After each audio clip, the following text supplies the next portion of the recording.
The word left my mouth before I could stop it. Thanks, baby. It wasn't even directed at anyone specific. Just a reflex. The kind of thoughtless thing you say to a coworker who hands you a stack of napkins when your hands are full and you're already 3 steps behind on everything. Marcus had worked at Harlow's for 2 years. I'd called him that before. It meant nothing. It had always meant nothing. But the second the word left me, the air in the room changed. I didn't understand why at first.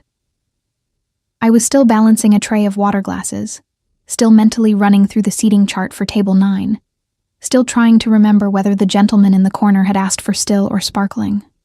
My brain was doing 5 things at once, the way it always did on a Friday night when the restaurant was packed and short-staffed, and the kitchen was already running 20 minutes behind on 2 orders. Then I felt it. Not heard. Felt. Like the temperature dropped by 2 degrees in a radius around me, and every nerve ending in my body registered it before my mind caught up. I turned slowly. Gunwoo was looking at me. He was sitting exactly where he always sat when he came in. The private booth in the far left corner. The one that technically wasn't on the floor plan for regular reservations. The one that Marcus had quietly told me on my first week was just always available. The lighting there was slightly dimmer than the rest of the room. The angle made it so that whoever sat there could see the entire restaurant without being directly visible from the entrance. I'd thought it was a coincidence the first time. I didn't think that anymore. He wasn't leaning forward. He wasn't gripping anything. He was just sitting there with one arm resting along the back of the booth, his glass of scotch untouched in front of him, and his eyes on me with an expression I couldn't name, and wasn't sure I wanted to. His 2 men, the ones who always flanked the booth without ever sitting in it, the ones who wore suits that fit too well and never ordered anything, had gone very still. I made myself look away, turned back to the tray, took 3 steps toward table 9. My hands were completely steady, which surprised me, because my heart was doing something unreasonable. I had been working at Harlow's for 14 months. It was the kind of restaurant that sat in that specific tier of New York dining, where everything was tasteful and expensive without being flashy about it.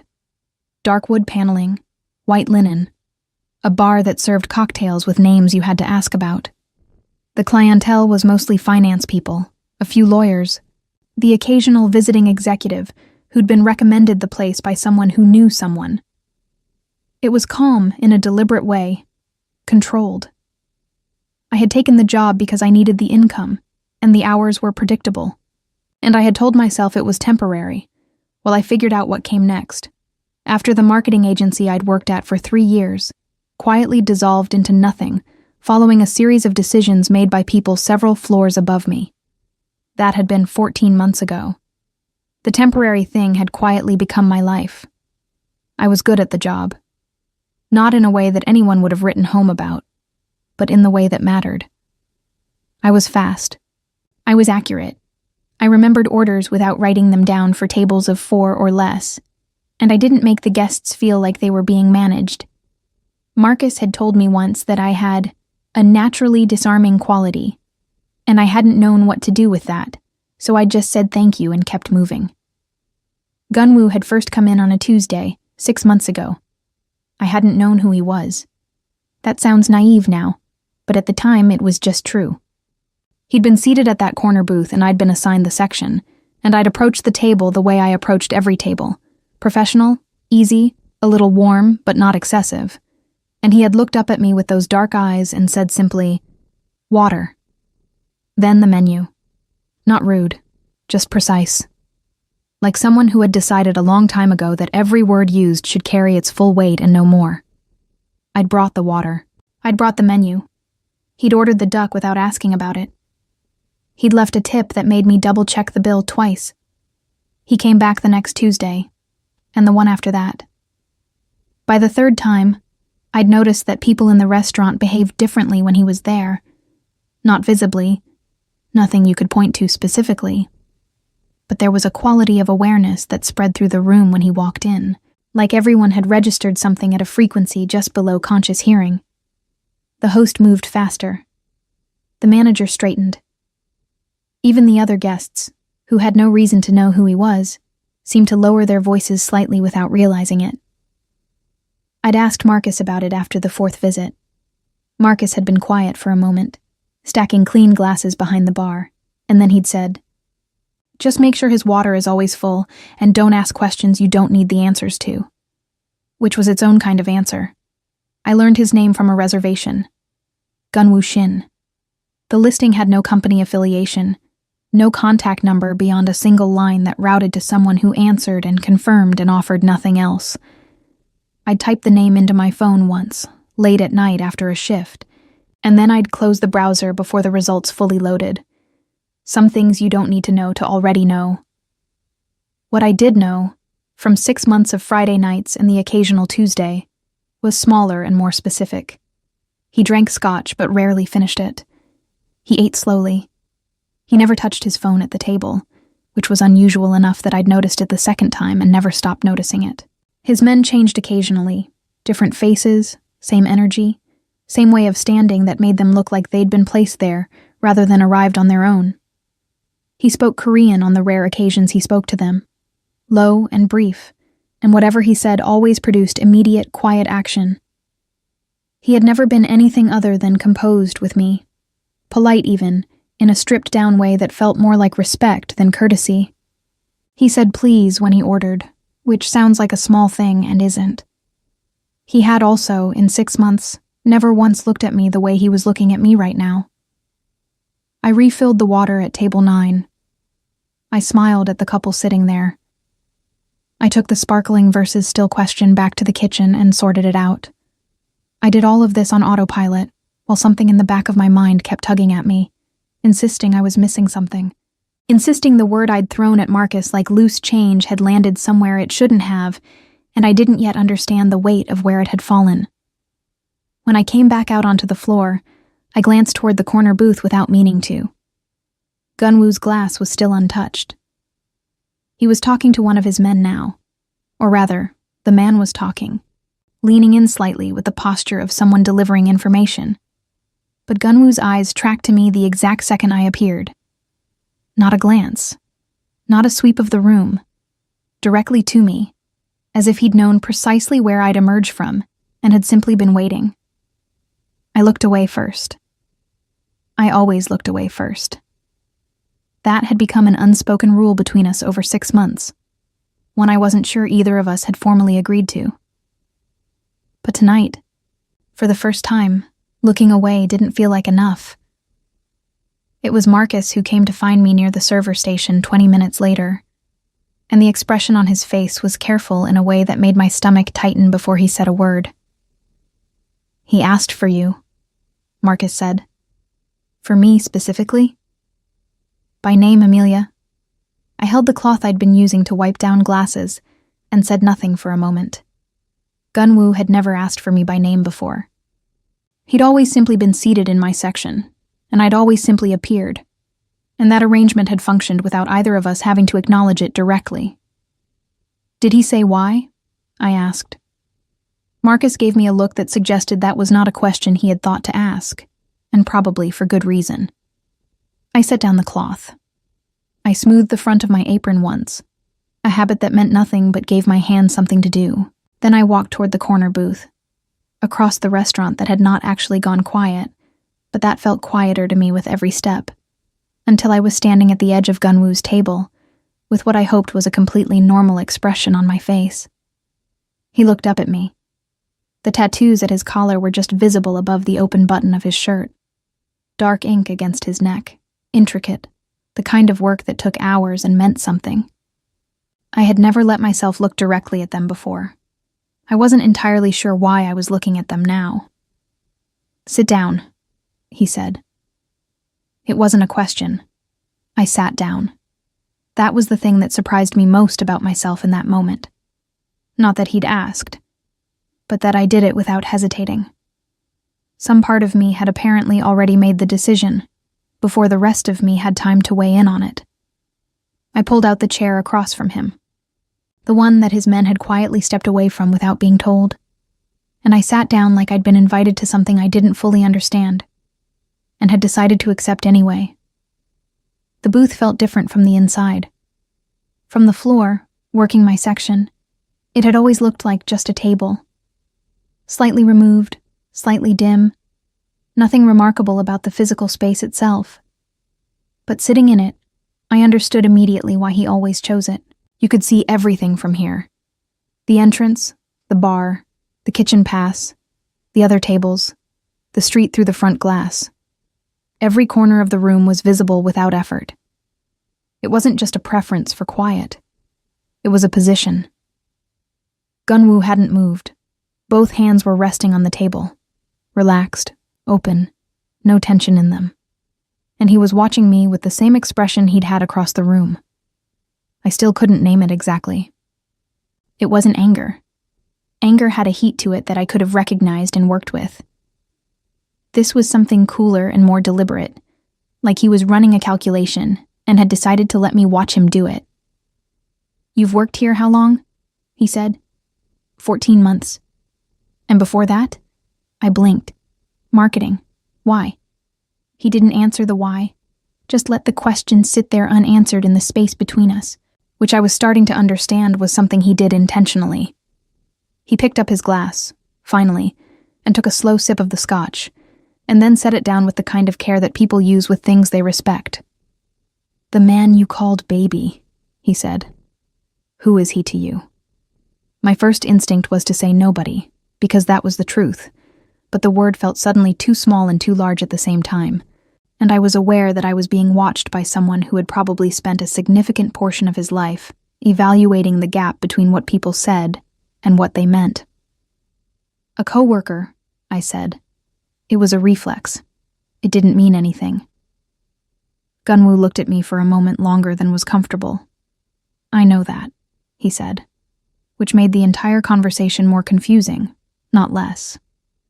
He dismissed his men with a single glance. I didn't even see the signal, just noticed suddenly that they had moved to a different position, further back, close to the wall near the hallway. And then we were as alone as two people can be in a crowded restaurant on a Friday night. I was aware, distantly, that I was still on the clock, that Marcus was covering my tables, that the manager, Derek, had seen me sit down and had chosen to say absolutely nothing about it, which told me everything about what Derek understood that I was still catching up to. "I'm going to be honest with you," I said, because I had decided somewhere during the walk across the restaurant that whatever happened at this table, I was going to be exactly myself. Not smaller, not softer, not more manageable. Just me. It was probably a foolish decision. I made it anyway. I don't know what I did wrong. You didn't do anything wrong. Then I don't understand why I'm sitting here. He turned his glass slightly with 2 fingers, a small rotation, watching the light catch the amber inside it. "You've been in my section for 6 months, he said. "You've been in my section," I corrected, before I could think better of it. Something shifted in his face. Not a smile. Not quite. But the line of his mouth changed in a way that made me feel like I'd passed something without knowing I was being tested. "You've been in my section for 6 months, he repeated, unmoved. "And I've watched you work. You're careful. You're observant. You don't miss things." I waited. "But you're also," he said, and paused. And in that pause I felt the strange, pulling quality of his attention like a physical thing, careless with certain words. I opened my mouth. "Not a criticism," he said, before I could speak. "An observation." The distinction felt important to him. I filed it away. The thing was, I understood, sitting there, that this conversation was not actually about Marcus, or the word I'd thrown into the air without thinking. It was about something that had no clean name yet, something that had been building quietly over 6 months of Friday nights and precise orders, and a corner booth with a sightline to every door. I understood it the way you understand things you haven't let yourself think directly. Sideways, in your peripheral vision, gone the moment you try to look at it straight. I folded my hands on the table. "What do you want from me?" I asked. He looked at me for a long time after that. Long enough that I heard the ambient noise of the restaurant come back into focus around me, a burst of laughter from the bar, the clean sound of silverware, someone asking for the check, and I had the odd sensation of the world continuing normally while whatever was happening inside this booth existed in its own separate time. "Nothing you haven't already given," he said finally, which made absolutely no sense, and which I thought about for the rest of the night. He let me go after that. Stood, and I hadn't noticed from across the room quite how tall he was, quite how much space he occupied when he rose to his full height, and said, "Your section is waiting," in a tone that was both a dismissal and something that felt, strange as it was, like a small act of consideration. Like he was giving me back the ordinary night I'd had before he'd interrupted it. I walked back across the restaurant, picked up my tray, said something normal to Marcus, who didn't ask anything, bless him. But twice more that night, before his table cleared out near 11, I felt that specific shift in the air that meant Gunwoo's attention had found me across the room. I didn't turn to confirm it. I didn't need to. He left a note with the bill, not his number, not anything dramatic. Just 4 words on the back of the receipt, written in clean, unhurried handwriting that suited him somehow, like the penmanship of someone who had decided not to rush anything. "Be more careful, Amelia." I read it 3 times standing at the server station with the ambient noise of end-of-night breakdown happening around me, glasses clinking, chairs being pushed back, Marcus asking if I wanted to split a cab. The thing that bothered me most wasn't the note. It was how my name looked in his handwriting, how it looked like he'd written it before, like he'd practiced it, or like it had been living in his hand for a while already, just waiting for a reason to come out. I folded the receipt and put it in my apron pocket. Told Marcus I'd take the subway. The walk to the station was 4 blocks, and the night air was cold in that particular New York way that goes straight through whatever you're wearing and finds the back of your neck. And I walked fast with my chin down and my hands in my pockets, and that note sitting against my hip, like it weighed something. Be more careful. With what exactly? My words? My reflexes? The ordinary, careless warmth I'd been spreading around a restaurant for 14 months without thinking twice about it. Calling coworkers baby and meaning absolutely nothing by it. Being exactly as unguarded as a person can be when they've decided their job is just a job, and the people in it are just people. Because the problem, the actual specific problem I was only now letting myself acknowledge fully, underground in the yellow light of the 6 train, strap in hand, strangers pressed around me in the ordinary intimacy of a crowded subway car. Was that somewhere in the last 6 months, Gunwoo Shin had stopped being just a person to me? I couldn't say when it had happened. I couldn't point to a specific Friday and say that was the night something shifted. It had been gradual and quiet, and it had happened the way water moves under ice. Invisibly, consistently, and with more force than the surface suggested. The train moved through the dark tunnel. I thought about his handwriting. About the way he'd said my name out loud once. Just now, across a table I'd never sat at before. About 6 months of careful orders and untouched scotch, and the particular quality of being watched by someone who noticed everything and said almost nothing. I thought about the word I'd thrown at Marcus like it was nothing. Baby. And I understood, for the first time, why the air had changed. He didn't come in the following Friday. I noticed at 7:15, when the corner booth had been empty for 40 minutes past the time he usually arrived, and I had already refilled the water glasses at that table twice out of pure muscle memory before catching myself and feeling immediately ridiculous about it. I set the pitcher down, went back to my section, told myself it meant nothing because it didn't mean anything.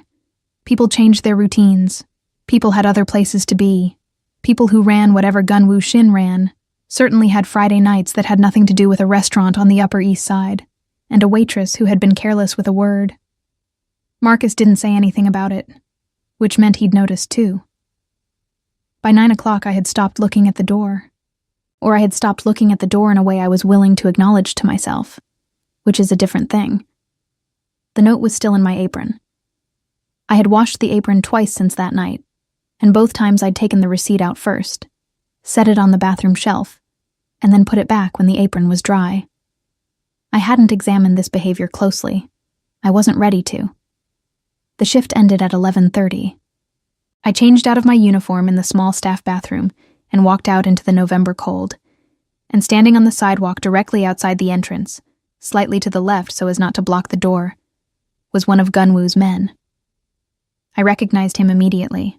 The suit. The particular quality of stillness that all of them had. That watchful non-expression that was somehow distinct from blankness.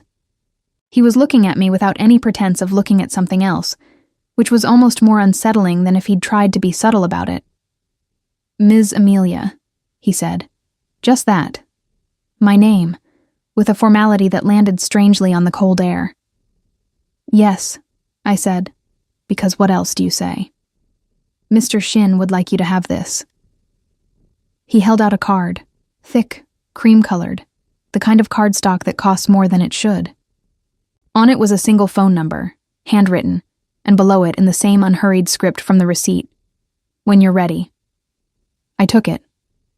The man gave a small nod, the kind that closed a transaction, and walked to a black car that was idling at the curb, and the car pulled away before I'd fully processed what had just happened. I stood on the sidewalk in the cold holding a card that smelled faintly, I was probably imagining this, of whatever he wore. Something clean and dark that I'd been aware of peripherally for 6 months without letting myself name it. "When you're ready." Not "call me." Not "I want to see you." Not any of the dozen more direct things he could have written. Just that. A door left open with no pressure attached, which was somehow more difficult to ignore than a door being pushed. I waited 4 days. I'm not sure what I was waiting for exactly. Some kind of clarity that didn't come. Some settled feeling that would tell me I knew what I was doing. It didn't arrive. On the 5th day, a Tuesday, I was sitting at my kitchen table in my apartment in the Bronx with a cup of coffee going cold beside me, looking at the card propped against my salt shaker where I'd put it to stop carrying it around in my pocket, and I picked up my phone. He answered on the second ring. "Amelia," he said. Not "hello." Not "who is this?" Just my name, like he'd been expecting it, like my number had already told him everything before a single word. "Hi," I said, and immediately felt the inadequacy of it, the way it sounded like I was a teenager calling a boy she liked, not a 31-year-old woman calling someone she had absolutely no clear reason to be calling. "I got the card." "I know." A short silence. Not uncomfortable exactly, but weighted in a way that made me sit up straighter without deciding to. "Why?" I asked. It was the only thing I actually wanted to know.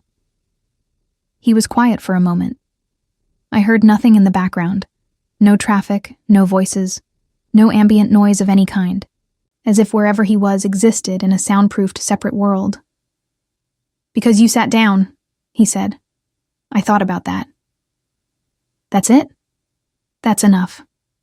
We met 3 days later at a coffee place in Midtown that I'd never been to, the kind of quiet, unremarkable spot that doesn't have a sign visible from the street and doesn't appear on any app's recommended list, but is clearly known to the right people because every table was occupied by someone who looked like they had somewhere more important to be and had chosen to be here instead.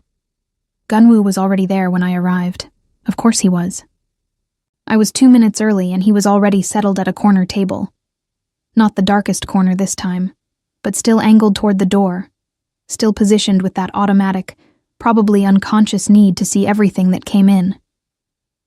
He was wearing a dark coat over a gray shirt, no tie, and the tattoos at his neck were fully visible today, intricate and dark against his skin. And I made myself not stare at them for the same reason I made myself not stare at anything about him for too long, because staring implied something I wasn't ready to put a name to. He stood when I approached. I hadn't expected that. The small formality of it caught me off guard in a way that the card and the note and the man on the sidewalk hadn't, which said something about which gestures I'd built defenses against and which ones I hadn't. "You came," he said. "You seem surprised." "Not surprised," he said, and pulled out the chair across from him. "Glad." I sat down. He sat down. A server appeared almost immediately with water, still, without being asked. and I filed that away with everything else I'd been filing about how the world seemed to arrange itself around him without being asked. We talked for 2 hours. That surprised me more than anything. I had expected silence, or something close to it. Brief, weighted exchanges like the ones at the restaurant, where his words were few and carefully chosen, and the spaces between them did most of the work. And there was some of that. He was still not a person who spoke for the pleasure of hearing himself speak. But there was also something else underneath it. Something I hadn't been able to see from across a restaurant floor, which was that when he was actually interested in what you were saying, he listened in a way that felt almost startlingly complete. No phone, no glancing around the room, no half attention.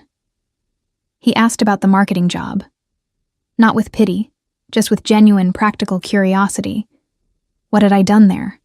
What had I been good at? What had it felt like when it ended? I told him more than I meant to, about the particular specific grief of losing something that wasn't quite what you'd wanted anyway. How that was somehow harder to justify than losing something you'd loved completely. He was quiet for a moment after that. The things that are hardest to mourn, he said, are the ones where you're not sure you had the right to love them in the first place. I looked at him. I had not expected that sentence from him. Not the insight of it. Not the quiet precision of it.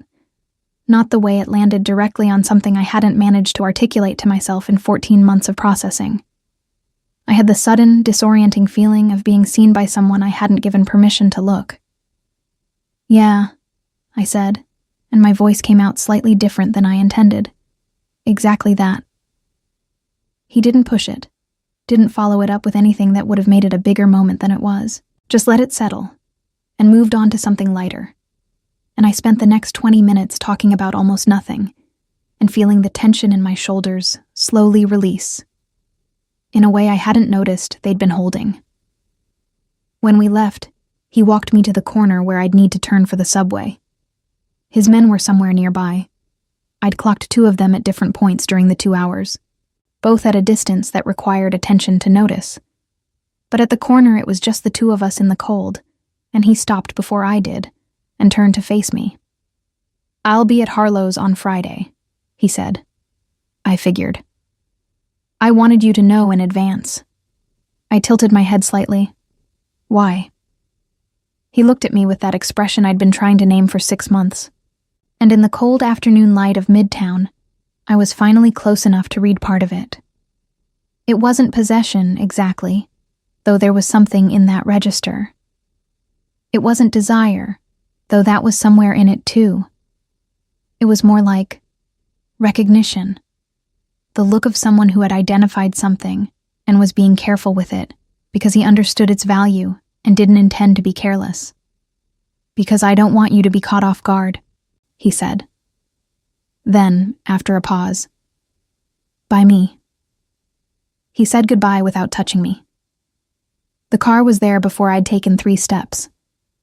I watched it pull into traffic and then stood at the corner for a moment longer than necessary, the cold working its way into my collar, thinking about that last sentence and how much it contained.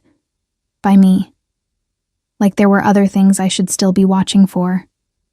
Like he was telling me, gently and without drama, that the world he came from had edges I hadn't seen yet, and that he intended to stand between me and them, and that this was both an offer and a warning, and the 2 things were not separable. I turned and walked toward the subway. My phone buzzed in my pocket. A text from a number I now had saved. "Get home safe." 3 words. I stared at them on the platform while the train came in, warm air rushing through the tunnel. Strangers flowing around me, the ordinary city doing its ordinary thing on all sides.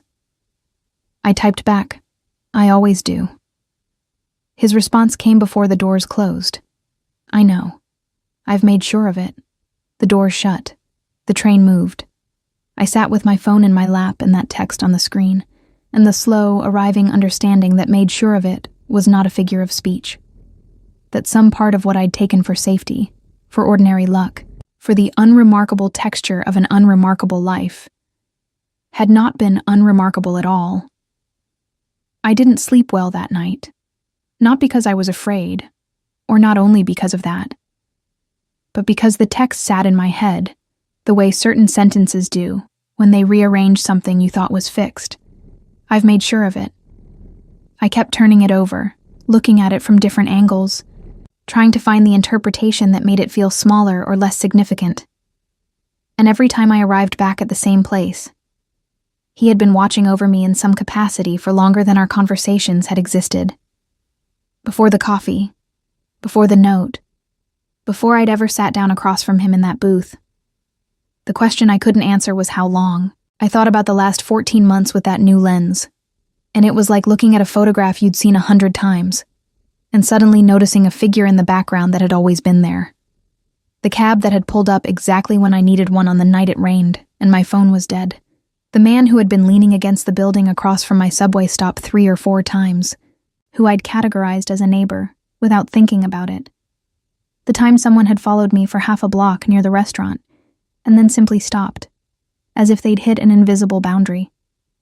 I was not naive enough to think that kind of attention was entirely comfortable. There was something in it that pressed against my sense of autonomy in a way I needed to sit with honestly, the feeling of being monitored that no one had asked my permission for. But there was also, and I didn't know what to do with this part, something underneath it that felt less like surveillance and more like a hand placed at the small of your back in a crowd. Present. Steady. Not controlling where you went, just making sure nothing knocked you over on the way. Both things were true at the same time. I was getting used to Gunwoo existing in that space where 2 contradictory things were true simultaneously, and neither one canceled the other out. Friday came. He arrived at 8, which was slightly later than usual.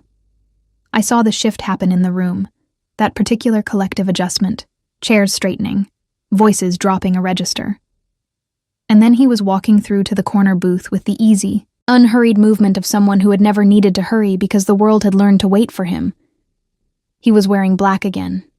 He almost always wore black. The coat came off and one of his men took it without being asked. And Gunwoo settled into the booth, and his eyes found me across the room before I'd even started moving toward the table. I'd thought about this moment. I'd thought about whether things would feel different now. Whether whatever had passed between us over coffee would show up in some awkward way that made the restaurant feel complicated. Whether I'd be self-conscious. Whether he would be. He was not self-conscious. He was exactly the same. Composed, present, watching. Except that something in the quality of the watching had shifted. And it was the kind of shift you could only detect if you'd been paying attention for 6 months. Which I had. I brought the water. I brought the menu, though he didn't open it. "Duck," he said. "We're out of the duck tonight. Chef substituted a short rib." He looked up at me. "Is it worth having?" "Honestly, it's better than the duck." The corner of his mouth moved. Not quite a smile. The closest thing to one I'd seen from him in 6 months. Then the short rib. I wrote it down. Started to turn away. "Amelia." I stopped. "Sit with me when your section clears. After 9. It wasn't a question. It also wasn't the same kind of command that it might have been from someone else. There was no pressure in it, no expectation of automatic compliance. Just a statement of what he wanted, delivered plainly, leaving the decision with me. He had a way of doing that, of wanting things without making the wanting into a demand. "I'll see," I said. He nodded once, like "I'll see" was a perfectly satisfactory answer, which made me trust him slightly more than I already did. I sat with him at 9:15. Marcus covered the last of my tables with the air of someone who had decided this was simply part of his job now, and had made peace with it. And I slid into the booth across from Gunwoo, and accepted the glass of water a server brought without being asked, and thought, not for the first time, about how the infrastructure of his consideration was invisible until you started looking for it. "Tell me something you haven't told anyone," he said. I raised an eyebrow. "That's forward." "You answered my questions about your job. I want to know something real." I thought about deflecting. I thought about a dozen lighter things I could have offered that would have technically satisfied the question without satisfying him. Then I thought about the way he'd listened in that coffee shop, the completeness of it, and I decided to give him something honest. I applied for a position at a communications firm 3 months ago, I said.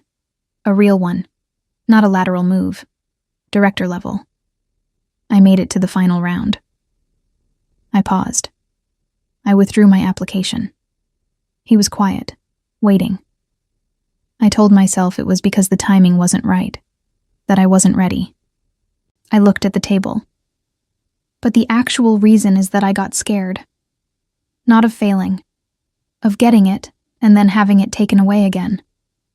Of building something and watching it come apart for the second time.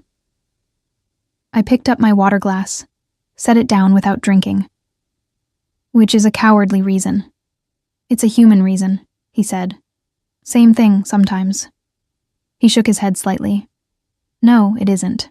He said it with a quiet certainty that wasn't reassurance. He wasn't trying to make me feel better, wasn't softening it. He just disagreed, plainly, and without apology, and the directness of it was somehow more comforting than anything consoling would have been. You should apply again, he said. It's been 3 months. Apply again, he repeated. I looked at him. You don't know anything about the position. I know you made the final round, he said, and I know you withdrew. Those are the 2 relevant facts. I started to say something, and then stopped, because I realized I didn't actually have a counter-argument. I just had the fear, and the fear wasn't a counter-argument. It was just a feeling, and sitting across from someone who appeared to be constitutionally incapable of making decisions based on feelings had a clarifying effect on me. Maybe, I said. He looked at me. Fine, I said. I'll think about it. He walked me out at 10:30, not all the way to the subway. I hadn't asked him to, and he hadn't offered, but to the door, through the restaurant, and I was aware of the room watching without watching, that ambient, careful attention that followed him everywhere. On the sidewalk, he stopped and turned up his collar against the cold, and for a moment we were just 2 people standing outside a restaurant at night, which was an ordinary enough thing in New York that nobody paid attention to it. The man from Tuesday, he said. Marcus. I blinked. What about him? He's been scheduling himself into your section on nights when I'm not here. I stared at him. How do you know Marcus's schedule?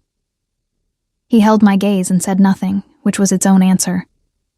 I felt the dual sensation again, the mild vertigo of realizing the extent of his awareness, and underneath it, that same steady warmth I didn't entirely want to name.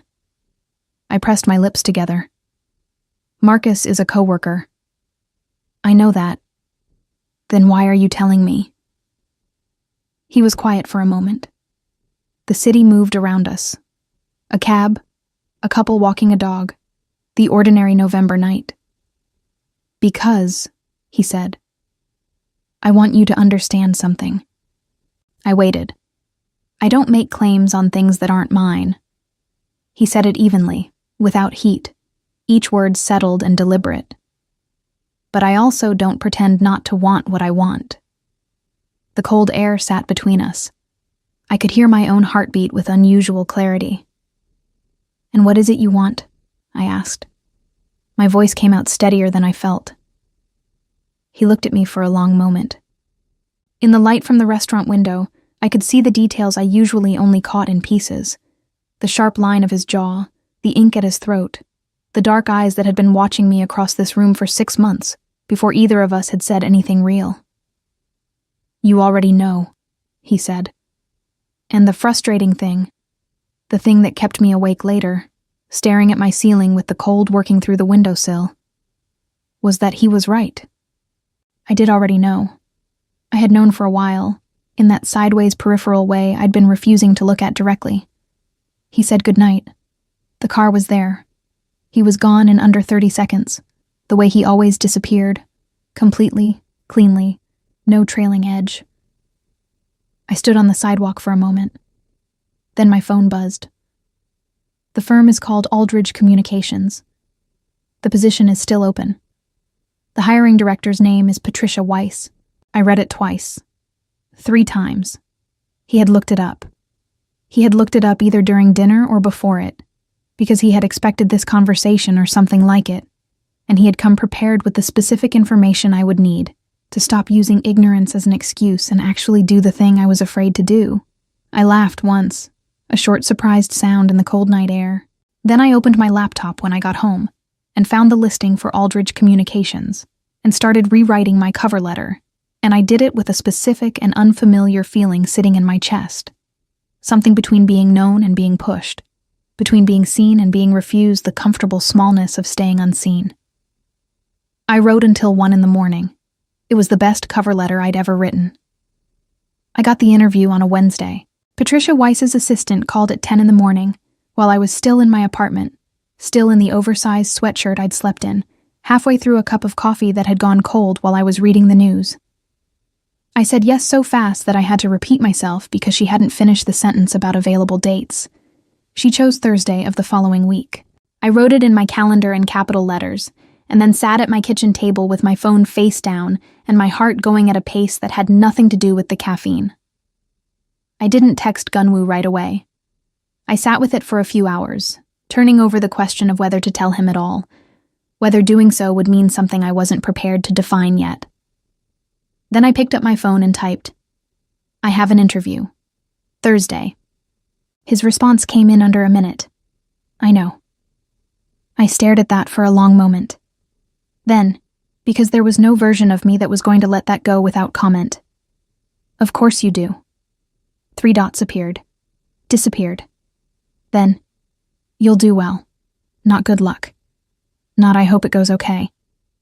A simple declarative statement. The way he said everything, with no hedge and no qualifier, like the outcome was a thing he'd already accounted for and found acceptable. I put my phone down and went to find something appropriate to wear, and the whole time I was moving through my apartment, I had that feeling again. The one I'd been carrying for weeks now, warm and slightly dangerous, like holding something that ran on a current you weren't entirely sure was safe. The interview went well. Better than well. Patricia Weiss was sharp and direct, and she asked the kind of questions that cut through rehearsed answers and required you to actually think. And I found that I liked her immediately, in the uncomplicated way you like people who don't waste your time. I was in the building for 90 minutes. I walked out into the cold afternoon air feeling something I hadn't felt in a long time. Not just relieved, but capable. The specific, clean sensation of having done something difficult and done it well. I was 3 blocks from the Aldridge building, moving fast with the collar of my coat up and my mind already cycling through everything I should have said differently and everything I'd said right, when a black car slowed alongside me. The window came down. Gunwoo was in the back seat. I stopped walking. "Get in," he said. "Were you waiting outside the building this whole time? Get in, Amelia." I got in. The car was warm and quiet, and it pulled smoothly back into midtown traffic, and Gunwoo looked at me with that complete assessing attention and said, "How did it go?" "Good," I said. Then honestly, really good, I think. Something in his face settled, the way a held breath releases. It was so brief I almost missed it. But I'd been learning his face for months, the small vocabulary of its movements, and I caught it. "I told you," he said. "You told me I'd do well. The interview went well. Those aren't the same as getting the job." "They'll offer it to you," he said, simply, finitely. I turned to look at him fully. In the close space of the back seat, with the city moving past the window behind him, and the afternoon light finding the angles of his face, he was, I let myself acknowledge this directly for the first time, extraordinarily difficult to look away from. Not just because of how he looked, though that was certainly a factor that existed in the world and I was not going to pretend otherwise, but because of the quality of being near him, the specific gravity of someone who moved through the world like they had decided exactly what they were and had stopped negotiating with it. "Can I ask you something?" I said. He waited. "That night at the restaurant, when I called Marcus baby," I paused. "You said you knew it didn't mean anything. So what was it actually about? What was the thing that changed?" He was quiet for a moment. Outside, the city scrolled past. "Before that night," he said, "I had a reason to stay distant. And after I didn't. I sat with that. One word. That's all it took. It wasn't the word, he said. It was what it made me feel when I heard it. He looked at me steadily. I don't act on feelings. I observe them and I decide. A pause. That night I decided. He asked me to have dinner with him. A real dinner, not the booth at Harlow's, not coffee in an unremarkable midtown spot, but an actual restaurant on the Upper West Side where we sat at a table in the middle of the room and ordered from a real menu and existed in ordinary public space like two people who were simply having dinner together, which was both exactly what it was and not entirely that simple. His men were somewhere nearby. I'd accepted this as a fixed condition, the way you accept the presence of certain weather. Not comfortable exactly, but no longer startling. We talked about things I hadn't expected to talk about with him. He'd grown up partly in Seoul and partly in Los Angeles, moving between those two cities in a childhood that he described in sparse, careful language that told me there were parts of it he'd made peace with, and parts he hadn't. He'd studied economics for 2 years at UCLA before the life he was in now had pulled him in a different direction, which he didn't elaborate on and I didn't press. He had a younger sister in Seoul who sent him photographs of her children every week, and when he mentioned this, something in him softened in a way that was brief and genuine, and made him look for just a moment, like a person rather than a presence. You love her, I said. Yes, he said. No hesitation. Do you get to see her? Not enough. I thought about what it cost, the life he lived, the edges he'd said he'd stand between me and, the things that came with the corner booth and the men in suits, and the car that was always there, and the careful, total awareness of every room he entered. I thought about what it meant to have built something that kept you safe, and also kept you separate, and how those two things were sometimes the same architecture. Gunwoo, I said. He looked at me. I'm not afraid of you, I said. I want you to know that. I was at the beginning a little, but I'm not anymore. He was quiet for a moment. Then, I know. Does that complicate things? For you? He looked at me across the table, and his expression was the one I'd finally named for myself sometime in the last 2 weeks. Recognition, yes, but also something more deliberate than that. The look of a person who had identified something valuable and had made a decision about how to hold it. It simplifies them, he said. He drove me home that night. Not just to the corner, not just to the subway entrance, but all the way to my building in the Bronx, the black car pulling up to the ordinary, unremarkable block where I'd lived for 3 years. And when I reached for the door handle, he said my name once, quietly, and I stopped. The job, he said. When you get it. Don't let this... A slight pause, the closest thing to hesitation I'd ever heard from him. Don't let what's around me be a reason to make yourself smaller. I understood what he was saying, that his world had weight and shadow, and that the people near him sometimes disappeared into that shadow, and that he did not want that for me. That whatever this was, whatever was building between us in the space of restaurant booths and cold sidewalks, and texts that arrived before I'd finished thinking the thought, he wanted it to happen alongside my life, not instead of it. I won't, I said. He nodded. I got out of the car. At my building door, I turned back, not sure why, just a reflex. The window was down, and he was looking at me with that steady, complete attention, the city dark behind him. Good night. Gunwoo, I said. Good night, Amelia. Aldridge Communications called on Monday morning.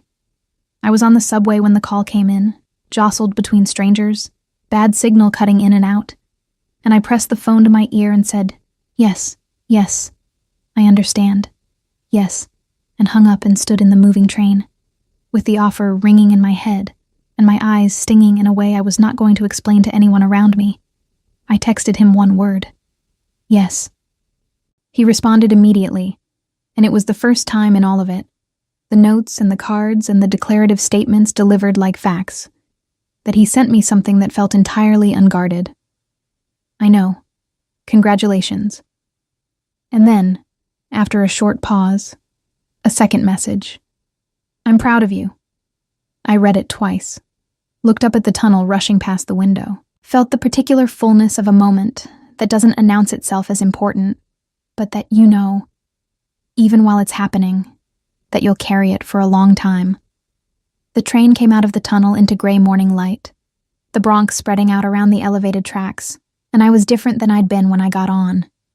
Not because of the job, though the job was real and mine and I'd earned it, but because somewhere between a word thrown carelessly across a restaurant and a man who had decided quietly and completely that I was worth watching over, I had stopped being afraid of my own wanting. I had wanted the job and I'd let myself have it. I had wanted to be known by someone and I'd sat down. I was still not entirely sure what Gunwoo Shin's world would ask of me, what shadows moved at its edges, what I'd eventually have to understand about the distance between who he was in a corner booth and who he was everywhere else. There were things ahead that I couldn't see clearly yet, but I knew something now that I hadn't known 14 months ago, standing in an empty marketing office watching people carry boxes to elevators. I was not someone who needed to make herself smaller to stay safe. The train moved through the morning. I put my phone in my pocket, and I didn't look back.